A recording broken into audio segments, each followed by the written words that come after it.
आजकल सभी माता-पिता को सबसे बड़ा कष्ट होता है जब उनके पुत्र या पुत्री के विवाह में विलंब होता है या पुत्र या पुत्री का विवाह ही नहीं होता है तथा या विवाह हो जाने के बाद उसमें कुछ ना कुछ अड़चनें आते रहती हैं, बहुत सारी दिक्कतें आते रहती हैं, आपस में तालमेल नहीं बन पाते हैं।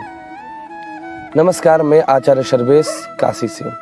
आज हम इसी के विषय में बात करने वाले हैं।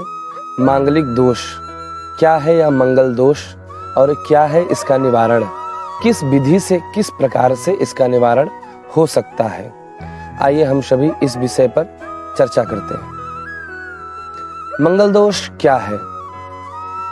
सर्वप्रथम मंगल एक क्रूरक ग्रह है। मंगल रक्त का कारक है और किसी पत्रिका में बलवान हो जाने पर सामने वाले की पत्रिका अगर बलवान नहीं है तो वह दूसरे के ऊपर घातक हो जाता है। तथा जैसा कि हम सभी लोग को पता है कि मंगल यदि जन्मांग में 1, 4, 7, 8, 12वें भाव में मंगल होता है तो पत्रिका मांगलिक होती है। ऐसा ही चंद्र कुंडली से भी देखा जाता है। चंद्र कुंडली में भी 1, 4, 7, 8, 12वें भाव में मंगल हो तो मांगलिक होता है। दोनों ही पत्रिका से मांगलिक का विचार करते हैं। यदि एक पत्रिका मांगलिक है और दूसरी पत्रिका नहीं मांगलिक है तो वह विनाशकारक हो जाता है। वर की पत्रिका मांगलिक है, वधू की पत्रिका के लिए विनाशकारक है। वधू की पत्रिका मांगलिक है तो वर के लिए विनाशकारक होता है। और यदि कन्या के जन्म नक्षत्र के बाद का नक्षत्र यदि पति का नक्षत्र होता है तो वह भी विनाश योग कारक होता है, ऐसा ब्रह्मयामल में कहा गया है।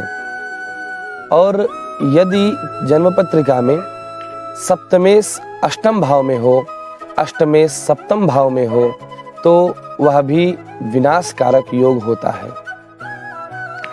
यदि कन्या की कुंडली में सप्तम भाव का स्वामी षष्ठ भाव में या अष्ट भाव में पापग्रह से आक्रांत होकर हो जाए तो निश्चित ही 7 वर्ष के भीतर ही कन्या विधवा हो जाती है।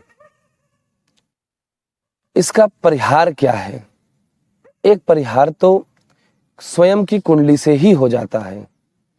यदि कुंडली में मंगल के साथ कोई भी शुभ ग्रह बैठ जाए तो मंगल अनिष्टकारक नहीं होता है, या मंगल के ऊपर किसी भी शुभ ग्रह की दृष्टि जैसे बुध, गुरु, शुक्र इनकी दृष्टि पड़ जाए तो अनिष्टकारक नहीं होते हैं।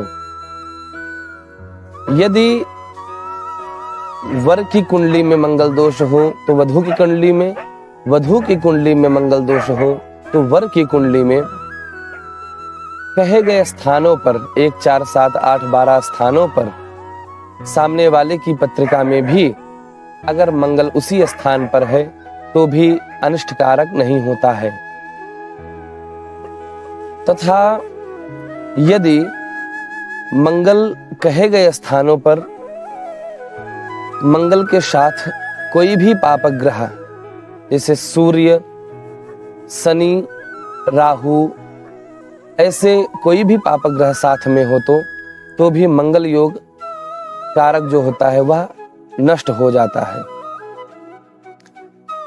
उसके बाद यदि मंगल मेष राशि का मंगल लग्न में ही हो तो भी अनिष्टकारक नहीं होता है।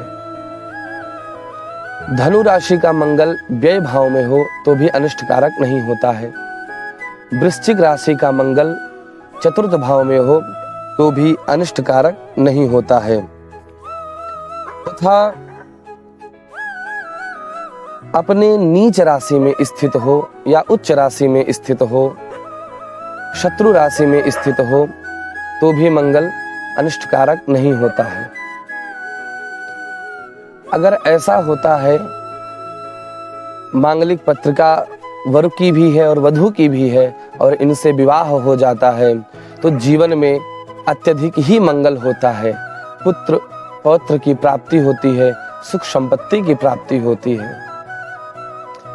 या कहे गए परिहारों में कोई भी परिहार होता है तो भी जातक वर वधू सुखमय जीवन व्यतीत करते हैं। अगर ऐसा नहीं है तो कन्या की पत्रिका में यह मांगलिक दोष अगर पूर्ण रूप से होता है तो कन्या वट सावित्री का व्रत करे या पीपल आदि का व्रत करे, पीपल आदि का पूजन करे। अगर यह भी नहीं होता है तो पीपल से या स्वर्ण के भगवान विष्णु की प्रतिमा से, कलश से विवाह संपन्न कराए, मंगल इत्यादि का जप करे, अर्क की लकड़ी से हवन करे। यह इसका एक सबसे उत्तम उपाय है। नमस्कार।